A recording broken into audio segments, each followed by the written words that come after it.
Hello everyone. जैसा कि आप सभी लोगों का सीआरपीएफ हेड कांस्टेबल का एग्ज़ाम चल रहा है, तो आज है आपका 26 फरवरी और यहाँ पर 26 फरवरी का लास्ट यानी कि थर्ड शिफ्ट का एग्ज़ाम समाप्त हो गया।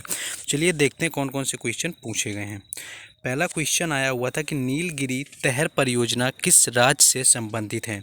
तो भारत की अपनी तरह की पहली पहल में तमिलनाडु सरकार ने 28 दिसंबर को नीलगिरी तहर परियोजना की घोषणा की हुई है। इसका उद्देश्य इस राजकीय पशु के मूल आवेश को बहाल करना और उसकी आबादी को स्थिर करना है। तो ये आपके तमिलनाडु राज्य से संबंधित है, जो कि नीलगिरी तहर योजना आपकी पूछी गई थी, जो कि 28 दिसंबर 2022 को शुरू हो गई थी। तो ये बिल्कुल करंट का क्वेश्चन रहा हुआ था। नेक्स्ट क्वेश्चन था कि 1351 से लेकर के 1388 तक किसका शासनकाल रहा था, यानी जो दिल्ली सल्तनत थी उसमें आपका 1351 से लेकर के 1388 तक किसका शासनकाल था। तो फिरोज शाह तुगलक दिल्ली सल्तनत में तुगलक वंश का शासक था और फिरोज शाह तुगलक का आपका जन्म 1309 ईस्वी में हुआ था। इसका शासनकाल जो है 1351 से लेकर के 1388 तक यहाँ पर चला हुआ था। नेक्स्ट क्वेश्चन हम लोग देखेंगे। नेक्स्ट आपका पूछा गया था कि शोषण के विरुद्ध अधिकार किस अनुच्छेद में। तो शोषण के जो विरुद्ध अधिकार है आपका अनुच्छेद 23 और 24 में दिया गया है। अनुच्छेद 24 कहता है कि 14 वर्ष से कम आयु के किसी भी बच्चे को किसी कारखाने खान में काम करने के लिए नियोजित नहीं किया जाएगा या अन्य खतरनाक रोजगार में नहीं लगाया जाएगा। सभी नागरिकों को गारंटीकृत शोषण के खिलाफ मौलिक अधिकार खानों कारखानों और खतरनाक स्थितियों में बाल श्रम को आपका प्रतिबंधित करता है, जो कि आपके बलात् श्रम से यहाँ पर संबंधित है। तो अनुच्छेद 23 और 24 यहाँ पर राइट आंसर था, जो कि शोषण के विरुद्ध अधिकार है। वहीं धार्मिक स्वतंत्रता के अधिकार की बात करें तो आपका यह अनुच्छेद 25 से लेकर के 28 तक आता है। नेक्स्ट क्वेश्चन था कि तत्व 120 को किस समूह के अंतर्गत रखा गया। तो तत्व आपका जो 120 है आवर्त सारणी में क्षारीय आपके प्रकृति के तौर पर रखा गया है। तो जिन लोगों ने अभी तक बाकी क्वेश्चन बताने से पहले जिन लोगों ने अभी तक वीडियो को लाइक और चैनल को सब्सक्राइब नहीं किया, तो उनको वीडियो को लाइक और चैनल को जरूर सब्सक्राइब कर लेना है, क्योंकि यहाँ पर आपको हर एग्जाम से रिलेटेड एनालिसिस करवाया जाता है। साथ ही साथ आपको उन सभी की प्लेलिस्ट बना दी जाती है कि आप आसानी से किसी भी डे का किसी भी शिफ्ट का एनालिसिस देख सकते हैं। तो आपको सिर्फ सपोर्ट के लिए चैनल को सब्सक्राइब करना है। बाकी व्हाट्सएप ग्रुप और टेलीग्राम चैनल दोनों का लिंक डिस्क्रिप्शन में गिवन है, तो वहाँ से आपको जुड़ जाना है। चलिए अब आगे क्वेश्चन हम देखते हैं कि कौन से क्वेश्चन पूछे गए थे। नेक्स्ट एक आपका ऐसा कुछ क्वेश्चन था कि पश्चिम बंगाल में दीदार योजना कितने दिन तक आपका चला हुआ था।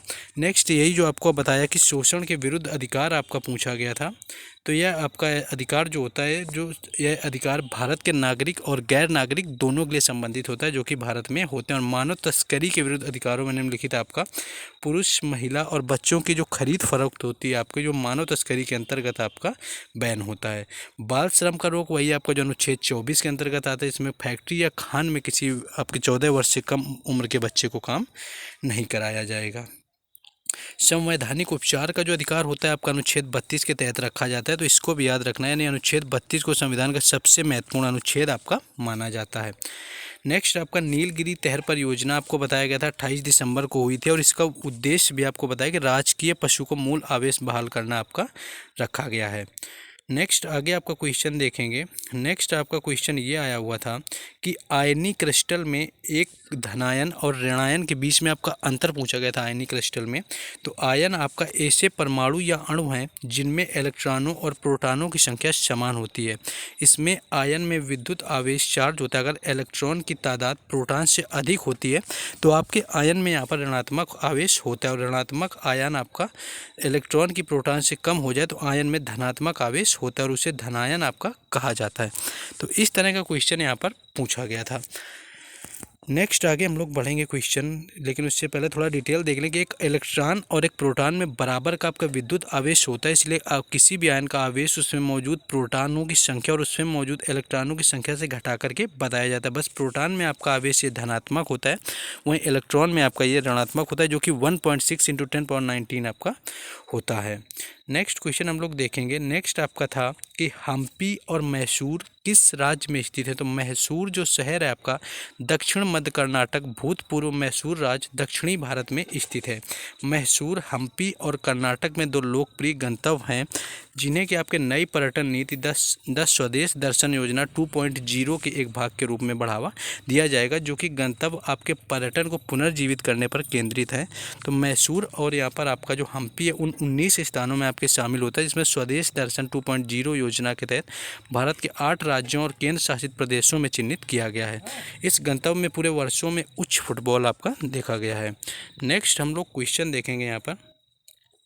नेक्स्ट आपका वही तत्व 120 समूह पूछा गया था, यानी अनबिलिनियम इस तत्व का नाम है, जिसका इकारेडियम या केवल तत्व 120 के रूप में जाना जाता है। आवर्त सारणी में जो आपका प्रतीक होता है वो आपका यूबीएन होता है, जो कि आपके 120 के साथ आपका काल्पनिक तत्व यहाँ पर माना जाता है। तो 120 तत्व के नाम से इसको जानते हैं। नेक्स्ट क्वेश्चन था, लेकिन उससे पहले यहाँ पर पीडीएफ से रिलेटेड आपको एक यहाँ पर न्यूज़ देना चाहें।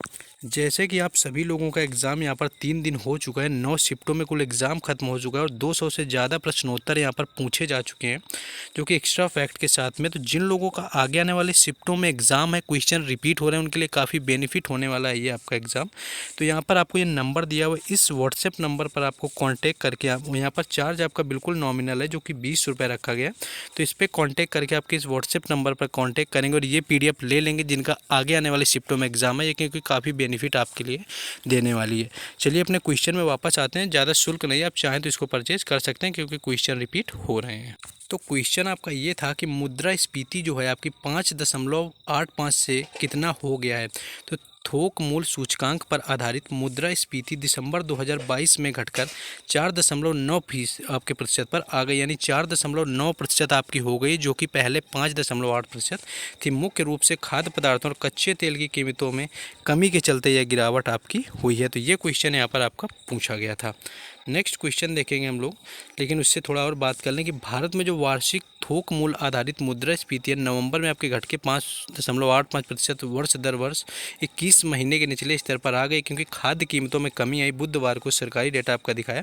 इससे पहले आपका अक्टूबर में यह 8.39% पर थी यहाँ पर आपकी मुद्रास्फीति। नेक्स्ट आपका देखेंगे कि सूडान में शांति स्थापित के लिए किस देश के महिला फोर्स दिया गया, यानी सूडान में आपका जो शांति स्थापित किस महिला फोर्स के द्वारा किया गया है। तो अबेई में तैनाती से भारत के शांति रक्षक टुकड़ियों में भारतीय महिलाओं की संख्या उल्लेखनीय वृद्धि करने के इरादे से भी शुरुआत करनी होगी। सुरक्षा परिषद ने 27 जून 2011 को अपने संकल्प 1990 द्वारा यूनिस्पा यानी कि आपकी की स्थापना करके सूडान के अबोई क्षेत्र में बनी खराब स्थिति को संभालने के लिए काम करने का फैसला किया हुआ है और ऋण आयन का आपको उपयोग यहाँ पर होता है। तो ये आपको जो पूछा गया है, यूनिस्पा है, जो कि आपके भारतीय राज्य की एक सेना है महिलाओं की, जो कि आपकी वहाँ पर लगाई गई है आपके उबेई में। तो ये थे कुछ क्वेश्चन जो बताने का प्रयास किया सीआरपीएफ हेड कांस्टेबल के 26 फरवरी 3rd शिफ्ट में। तो जिन लोगों ने अभी तक वीडियो को लाइक और चैनल को सब्सक्राइब नहीं किया, तो आप सभी को कर देना। बाकी व्हाट्सएप ग्रुप और टेलीग्राम चैनल दोनों का लिंक डिस्क्रिप्शन में गिवन है।